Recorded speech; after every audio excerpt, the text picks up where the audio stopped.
رب العالمین والصلاة والسلام علی رسول الکریم اما بعد فاعوذ باللہ من الشیطان الرجیم بسم اللہ الرحمن الرحیم والصلاة والسلام علیک یا رسول اللہ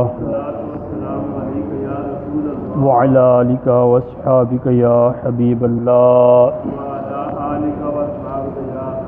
الصلاة والسلام علیک یا نبی اللہ وعلی آلک واصحابک یا نور اللہ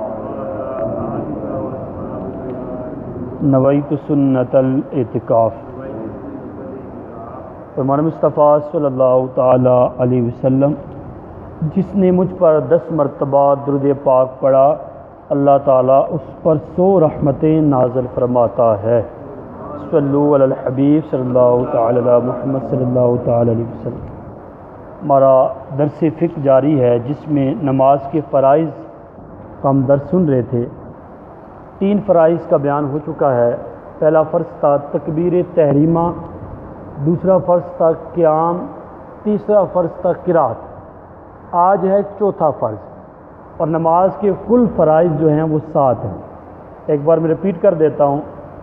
پہلا ہے تکبیر تحریمہ، دوسرا ہے قیام، تیسرا ہے قرات، چوتھا ہے رکوع، پانچواں ہے سجود 2 سجدے، چھٹا ہے قعدہ اخیرہ، ساتواں ہے خروج بسمعی سلام کے ذریعے نماز سے خارج ہو جانا۔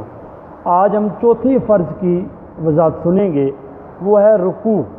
رکوع ہے اتنا جھکنا کہ ہاتھ بڑھائے تو گھٹنے تک پہنچ جائیں، یہ رکوع کا ادنیٰ درجہ ہے۔ اور پورا رکوع یہ ہے کہ پیٹھ سیدھی بچھا دی جائے۔ میں پریکٹیکلی طور پہ بھی انشاءاللہ عرض کرتا ہوں۔ سلطان مکہ المکرمہ تاجدار مدینہ المنورہ صلی اللہ تعالی علیہ وسلم کا فرمان عظمت نشان ہے، اللہ عز و جل بندہ کی اس نماز کی طرف نظر رحمت نہیں فرماتا، نظر نہیں فرماتا جس میں رکوع سجود کے درمیان پیٹھ سیدھی نہ کرے۔ اللہ ایسے بندے کی نماز کی طرف نظر نہیں فرماتا جو رکوع میں اور سجود میں اپنی پیٹھ کو سیدھا نہ کرے۔ یہ فرائض پورے ہونے کے بعد انشاءاللہ نماز کا پریکٹیکل طریقہ بھی عرض کروں گا کہ نماز کیسے شروع کرنی ہے، ہاتھ کہاں باندھنے ہیں، انشاءاللہ پورا پریکٹیکل طریقہ فقہ حنفی کے نزدیک۔ تو یہاں پر یہ ذہن رکھنا ہے رکوع میں پیٹھ کو سیدھی رکھنا ہے۔ اب وہ پیٹھ سیدھی کیسے ہوگی میں اس کو ایک طریقہ کار عرض کرتا چلوں، اور جو غلط طریقہ ہے وہ بھی عرض کرتا چلوں۔ آج جس طریقے سے فرض ادا ہو جاتا ہے وہ بھی عرض کرتا ہوں۔ کوئی بندہ رکوع میں صرف ہاتھ ایسے رکھتا ہے تو بھی اس کا فرض نماز کا ادا ہو جائے گا۔ اب پیٹھ دیکھیں میری سیدھی نہیں ہے، اوپر نیچے ہے، ٹھیک ہے، یہ فرض اس کا ادا ہو جائے گا۔ لیکن سنت طریقہ کیا ہے، اپنے آپ گھٹنوں کو مضبوط تھامیں گے، ان بازوؤں سے اپنا خم نکالیں گے۔ یہ جو خم ہے نا ایسے کرتے ہیں، یہ خم نکلے گا خود بخود پیٹھ سیدھی ہو جائے گی۔ دیکھیے گا، اب دیکھیں میری پیٹھ اس طرح سیدھی ہے کہ پانی کا پیارا بھر کے رکھ دیں کہ وہ گرے گا نہیں، اور اپنی نگاہ آپ کے انگوٹھوں پر ہونی چاہیے، پاؤں کے انگوٹھوں پر، اور اپنے گھٹنوں کے پکڑنا ہے اپنی ہتھیلیوں کے ساتھ، اور بالکل یا اپنے بازوؤں کا خم نکالیں گے تو آپ کی جو رکوع کی پیٹھ ہے رکوع کے اندر وہ بالکل کیا ہو جائے گی، سیدھی ہو جائے گی۔ اس طریقے سے رکھنا ہے۔ تو جن کی پیٹھ جو ہے سجود رکوع میں سیدھی نہیں ہوتی، حدیث پاک میں ہے اللہ ان نمازیوں کی طرف نظر رحمت نہیں فرماتا۔ 5واں فرض جو ہے وہ ہے سجود۔ سلطان مدینہ المکرمہ تاجدار مدینہ المنورہ صلی اللہ تعالی علیہ وسلم کا فرمان عظمت نشان ہے، مجھے حکم ہوا کہ 7 ہڈیوں پر سجدہ کروں، منہ اور دونوں ہاتھ، دونوں گھٹنے، دونوں پنجے، اور یہ حکم ہوا کہ کپڑے اور رومال بال کو نہ سمیٹوں۔ یہ مسئلہ بھی ذہن رکھیے گا۔ اور ہر رکعت میں 2 بار سجدہ فرض ہے۔ کیا مطلب ہے؟ میرے آقا صلی اللہ علیہ وسلم نے ارشاد فرمایا مجھے حکم ہوا کہ میں سجدہ 7 ہڈیوں پر کروں۔ اب 7 ہڈیاں کون سی ہیں وہ ذرا غور کرنا ہے۔ ایک ہڈی یہ ہے، یہ ملا کر یہ ایک ہڈی ہے، یہ لگنی چاہیے ہماری، یہ نوک لگتی ہے، نوک نہیں، یہ ہڈی ناک کی یہ نیچے لگنی چاہیے، اور زمین کی سختی محسوس ہونی چاہیے، یہ اور یہ ایک ہڈی ہے، ٹھیک ہے، یہ لگے یہ نہ لگے ایسا نہیں کرنا، یہ بھی لگے اور ساتھ یہ بھی لگے، ٹھیک ہے، یہ ایک ہڈی ہے۔ اور باقی 2 ہاتھ، دونوں ہاتھوں کے منجے لگتے ہیں، یہ کتنی ہوگی؟ 3. 2 گھٹنے لگتے ہیں. 2 کتنے لگتے ہیں گھٹنے؟ کتنی ہوگی؟ 5. اور پاؤں کے پنجے لگتے ہیں، یہ کتنی ہوگی؟ 7. اب اس میں سجدے کا جو غلط طریقہ ہے وہ کیا ہے، سجدے کا درست طریقہ کیا ہے، وہ کیا ہے؟ یہ نماز کے انشاءاللہ پریکٹیکل طریقے میں کل انشاءاللہ اس کو ورک کیا جائے گا، اس میں پوری وضاحت میں کروں گا. میں صرف اشارتاً بتا دوں، سجدہ جب کرتے ہیں، سجدے میں ہم کیا کرتے ہیں، یہ کوئی نوک لگاتا ہے، کوئی ایسے پاؤں رکھ لیتا ہے، تو قبلہ کی طرف پاؤں رکھ کے انگلیوں ایسے رکھنی ہے آپ نے، اور خود اگر پنجے دبا کر رکھیں گے، وہ طریقہ انشاءاللہ کل میں عرض کرتا ہوں، تو اس کے تحت آپ کی یہ زمین کی سختی کیا ہو جائے گی، ناک پر اور ہڈی پر محسوس ہوگی، اور زمین کی سختی محسوس نہ ہو سجدہ ہی نہیں ہوتا. ٹھیک ہے، آپ نے گدے پر، بہت موٹے گدے پر نماز پڑھی، اب آپ جتنا سر گھسائیں تو گھستا جا رہا آگے، تو اب وہ سختی محسوس نہیں ہوتی تو سجدہ ادا نہیں ہوتا. تو 7 ہڈیوں پر سجدہ کرنا یہ ضروری ہے. اور بسا اوقات سجدے میں جاتے ہوئے بعض پاؤں اٹھا لیتے ہیں، بعض صرف نوک لگاتے ہیں، بعض پنجے لگانے کی جگہ ایسے کر لیتے ہیں. اس طرح بھی سجدے کا جو فرض ہے وہ ادا نہیں ہوتا. جب سجدے کا فرض ادا نہیں ہوگا تو نماز کا خود سجدہ فرض ہے. دونوں سجود کیا ہیں؟ فرض ہیں. تو جس طرح نماز کے فرائض ادا نہیں ہوں گے کیونکہ سجدے کے اپنے جو شرائط ہیں وہ پوری نہیں ہوئی، تو جو سجدہ ادا نہ ہوا، اور سجود جو ہے وہ خود نماز میں فرض ہے، تو نماز کا فرض ادا نہ ہوا. جب نماز کا فرض ادا نہ ہوا تو نماز بھی نہیں ہوگی. انشاءاللہ کل فقہ حنفی کے مطابق اس کا طریقہ بھی سیکھیں گے. نمبر 3، سجدے میں پیشانی جمنا ضروری ہے. یہ پیشانی جمنے کا مطلب کیا ہے کہ زمین کی سختی کیا ہو؟ محسوس ہو. جمنے کے معنی یہ ہیں کہ زمین کی سختی محسوس ہو. اگر کسی نے اس طرح سجدہ کیا، پیشانی نہ جمی تو سجدہ نہ ہوگا. صرف رکھ دیا شرط کے لیے، یہ ناک کی نوک لگا دی تو اب سختی زمین کی محسوس نہ ہوئی تو سجدہ نہیں ہوگا. سجدہ نہ ہوا تو نمازیں بھی نہیں ہوں گی. کسی نرم چیز مثلا گھاس جیسا کہ باغ، ہریالی، روئی یا قالین وغیرہ پر سجدہ کیا تو اگر پیشانی جم گئی، یعنی اتنی دبی کہ اب دبانے سے نہ دبے تو سجدہ ہو جائے گا ورنہ نہیں ہوگا. ہوتا کیا ہے ہمارے ہاں مساجد کے اندر نیچے فوم، اوپر کارپیٹ، اوپر کلین، اوپر بھی 4 مصلے. اب ماشاءاللہ عمرے پہ جو بھی جاتے ہیں سعادت ہے، امام صاحب کے لیے مصلہ لاتے ہیں، اور ہر ایک کی بندے کی خواہش ہوتی ہے کہ میرے مصلے پہ امام صاحب نماز پڑھائیں. آپ نے دیا ثواب انشاءاللہ ملے گا. اور رکھنے والے بھی ماشاءاللہ اوپر 4 5 رکھ دیتے ہیں، جیسے مزارات پہ چادر نیچے اتارتے نہیں، اوپر سے رکھی جاتے ہیں، رکھی جاتے ہیں. اور بھائی اتار لیں اس کو، 1 2 چادریں رکھیں عظمت اولیاء کے لیے، 2 چادریں رکھیں. اب وہ اولیاء کے مزار سے مس ہو چکے، کسی کو دے دے وہ برکت حاصل کرے گا. لیکن اب اوپر 50 چادریں رکھ لی ہیں اور نیچے والی چادر ہو سکتا ہے وہاں بدبو پیدا ہو جائے، تو اتارتے جائیں، جس کی چادر آ رہی ہے اسے استعمال کرتے جائیں، کسی کو دے دیں، غریب کو دیتے جائیں. ٹھیک ہے، اس سے نیت بھی کروا لیں بھائی یہ آپ کی چادر کسی کو ہم دے سکتے ہیں، تو وہ اس نیت سے لیتا ہے اور بازار پہ بچھاتے ہیں، آ کے دیتے جائیں.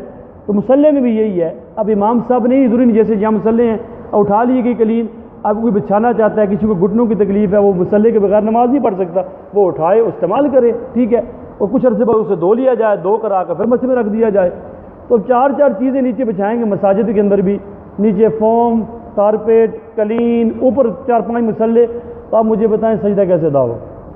بس اوقات میں نے خود یہاں سے 4 مصلے اٹھوائے ہیں، میں نے کہا بھائی ایک ہی رکھو تاکہ مجھے اپنا محسوس ہو کہ بھائی میرا سجدہ ادا ہو رہا نہیں ہو رہا. اگر میرا نہیں ہوگا کسی کو نہیں ہوگا، کیونکہ امام کی نہ ہوئی تو کسی کی نہیں ہوگی. تو امام کو تو نماز درست کرنے دو تاکہ باقیوں کی بھی کیا ہو جائے، درست ہو جائے. ان چیزوں کا لحاظ گھر میں بھی رکھنا ہے، کہیں ایسا نہ ہو کہ ایسی نرم جگہ نماز پڑھ رہے ہیں اور سجدے میں زمین کی سختی محسوس نہیں ہو رہی. اس کا طریقہ کار یہ ہے کہ آپ اپنے پنجوں کو جب گھمائیں گے، سجدے کا کل طریقہ بتاؤں گا، اس سنت کے مطابق آپ کریں گے. اور آپ نے یہ دیکھنا ہے کہ اب میں مزید زمین کو دبانا چاہوں ماتھے کو تو مزید دبے گا نہیں، مزید آگے نہیں جائے گا، تو خود بخود آپ کو سختی محسوس ہو چکی ہے. اب آپ کا سجدہ کیا ہو جائے گا؟ ادا ہو گیا ہے. اچھا، اسی طرح آخری جو 6واں فرض ہے وہ ہے، کارپیٹ کے بھی کچھ مسائل لکھے ہوئے ہیں لیکن وہ ابھی حاجت نہیں ہے. نمبر 6، قاعدہ اخیرہ. نماز کی رکعتیں پوری کرنے کے بعد اتنی دیر تک بیٹھنا کہ پوری تشہد، التحیات، رسولہ تک پڑھ لی جائے، فرض ہے. اب تشہد پڑھنا فرض نہیں ہے، اب نماز کے پوری رکھتے ہو جائیں، کیا مطلب ہے؟ 2 رکعت والی نماز ہے، جیسے جو کہ فجر کی 2 رکعت فرض ہے. اب 2 رکعت پہ بیٹھیں گے، آخر میں جو بیٹھتے ہیں ہم تشہد پڑھتے ہیں، درود ابراہیمی پڑھتے ہیں، دعا پڑھتے ہیں، پھر سلام پھیرتے ہیں. یہ جو بیٹھتے ہیں اس بیٹھنے کو قعدہ اخیرہ کہتے ہیں. کیا کہتے ہیں؟ قعدہ اخیرہ. اس میں تشہد پڑھنے کی مقدار بیٹھنا فرض ہے. کتنی مقدار بیٹھنا فرض ہے؟ تشہد پڑھنے کی مقدار بیٹھنا فرض ہے. تشہد پڑھنا فرض نہیں ہے. تشہد پڑھنے کی مقدار قعدہ اخیرہ اتنی مقدار بیٹھنا فرض ہے. 2 رکعت والی میں دوسری میں، اور 4 رکعت والی میں چوتھی میں. کیونکہ 4 رکعت والی میں دوسری میں جو بیٹھتے ہیں وہ قعدہ اولیٰ کہلاتا ہے، وہ فرض نہیں ہے، وہ کیا ہے؟ واجب ہے. وہ کیا ہے؟ واجب ہے. تو جتنی رکعت کی نماز ہے آخری رکعت میں جو بیٹھیں گے وہ قعدہ اخیرہ کہلائے گا. تو تشہد کی مقدار بیٹھنا کیا ہے؟ یہ فرض ہے. 4 رکعت والے فرض میں چوتھی رکعت کے بعد قعدہ نہ کیا تو جب تک 5ویں کا سجدہ نہ کیا وہ بیٹھ جائے. اگر 5ویں کا سجدہ کر لیا، یا فجر میں دوسری پر نہیں بیٹھا، تیسری کا سجدہ کر لیا، مغرب میں تیسری پر نہ بیٹھا، چوتھی کا سجدہ کر لیا، اب ان سب صورتوں میں فرض باطل ہو جائیں گے. مغرب کے علاوہ اور نمازوں میں 1 رکعت مزید ملا لے. میں عرض کرتا ہوں کیا ہے مسئلہ اس کا. قعدہ اخیرہ نہیں کیا، چوتھی رکعت میں بیٹھا ہی نہیں ہے، 4 رکعت والی نماز میں، 2 والی میں دوسری میں بیٹھا، تیسری کے لیے کھڑا ہو گیا. اب حکم کیا ہے؟ حکم کیا ہے کہ چوتھی رکعت میں جیسے عصر کی نماز ہے، اب میں عصر کی نماز میں چوتھی رکعت میں تشہد میں بیٹھا ہی نہیں، 5ویں کے لیے کھڑا ہو گیا. اب حکم کیا ہے کہ میں 5ویں کے سجدے سے پہلے واپس لوٹوں، تشہد پڑھوں، سجدہ صاف کروں، تشہد پڑھوں، درود پڑھوں، دعا پڑھ کے سلام پھیروں. سجدہ صاف کیوں کیا میں نے؟ اس لیے کیا کہ اب چوتھی رکعت میں بیٹھنا قعدہ اخیرہ کرنا تھا، یہ فرض تھا. پھر خروج بسنہ ہی فرض تھا. اس فرض میں کیا ہو گئی ہے؟ تاخیر ہو گئی ہے. السلام علیکم لفظ سلام واجب تھا، ٹھیک ہے، علیکم سنت ہے. اس فرائض اور واجبات کے ادا کرنے میں تاخیر ہوئی ہے. اس تاخیر کرنے سے کیا ہوا؟ واجب ترک ہو گیا. اب واجب ترک ہونے سجدہ صاحب کی نماز کفایت کرے گی. لیکن حکم کیا ہے؟ اب اس نے کیا کیا؟ 5ویں رکعت کا سجدہ بھی کر لیا. قعدہ اخیرہ نہیں کیا، 5ویں رکعت کا سجدہ کر لیا. اب ایک اور ملا لیتا ہے، تو اب کیا ہو جائیں گے؟ فرائض کیا ہو جائیں گے؟ باطل ہو جائیں گے. فرض باطل کیوں ہوں گے؟ کہ اس کا قعدہ اخیرہ ادا نہیں ہوا. قعدہ اخیرہ ادا نہیں ہوا. قعدہ اخیرہ کیا تھا؟ فرض تھا. یہ تو ایک صورت ہے. دوسری صورت یہ ہے، قعدہ اخیرہ کر لیا میں نے، قعدہ اخیرہ چوتھی رکعت میں بیٹھ گیا تھا، تو شاید پڑھ لیا، اب میں کھڑا ہو گیا، 5ویں کے لیے کھڑا ہو گیا. اب بھی حکم یہ ہے واپس آ جاؤں، 5ویں کے سجدے سے پہلے واپس آ جاؤں. لیکن واپس نہیں آیا، 5ویں کا سجدہ بھی کر لیا. اب حکم یہ ہے ایک اور ملا لے. جب ایک اور ملائے گا تو آخر میں سجدہ صاف کرے. آخر میں سجدہ صاف کرے گا تو 4 فرض بھی ادا ہو جائیں گے، 2 نفل بھی ادا ہو جائیں گے. یہ کب ہے؟ کہ جب آپ نے چوتھی رکعت کے بعد کیا کیا ہے؟ سجدہ اپنا قعدہ اخیرہ کیا ہے، تشہد پڑھی ہے، تب 5ویں کے لیے کھڑے ہوئے ہیں. اگر ایسا نہیں کیا آپ 5ویں کے لیے کھڑے ہو گئے ہیں، 5ویں کا سجدہ کر لیا، چھٹی بھی ملا لی، تو فرض کیا ہو جائیں گے؟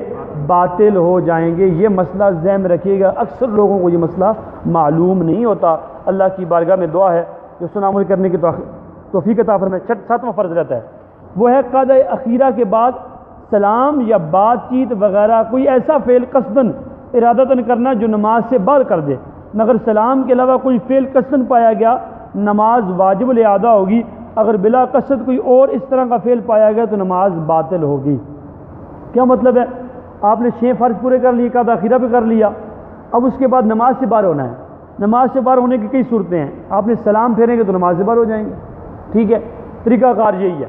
لیکن اب کسی نے کیا کیا؟ جان بوجھ کے کوئی بات کر لی. اس نے کہا جی مجھے پیاس لگی ہے، نماز ختم ہو گئی. نماز کیا ہو گئی ہے؟ نماز ختم ہو گئی ہے، فرض اس کا ادا ہو گیا ہے، نماز سے باہر ہو گیا ہے. لیکن اس نے سلام کے ذریعے نماز سے باہر نہیں آیا اور لفظ سلام واجب تھا، تو اب اس پر نماز کیا ہو جائے گی؟ واجب الاعادہ. واجب الاعادہ کا مطلب کیا ہے؟ دوبارہ پڑھنا واجب ہے، ٹھیک ہے. اب ایک صورت تو یہ ہے. دوسری صورت یہ ہے، یہ تو جان بوجھ کر نماز سے باہر آنے کے لیے کلام کیا اس نے، اب نماز واجب الاعادہ.